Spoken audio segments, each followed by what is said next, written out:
পাগলে বলছে, আমার আল্লাহ যদি খুশি হয়ে আমাকে জাহান্নাম দেয় আলহামদুলিল্লাহ।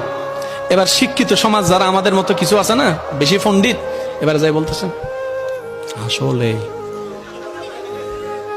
সবাই চাই জান্নাতে যাইতে, এই পাগলে চাই জাহান্নামে যাইতে। কত বড় গাদা! পাগলে মুস্কি হেসে বলে যে, হ্যাঁ ঠিকই বলছেন, আপনাদের মতো সুস্থ আমি হতে চাই না, এই পাগলেই থাকতে চাই।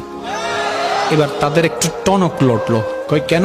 সবাই চাই জান্নাত, তুমি চাচ্ছ জাহান্নাম।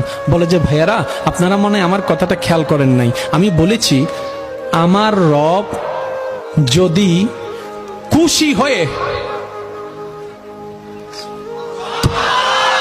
আমার রব যদি খুশি হয়ে আমাকে জাহান্নাম দেয় আমি সেটাও নিতে রাজি। বলে যে এখনো বুঝলাম না।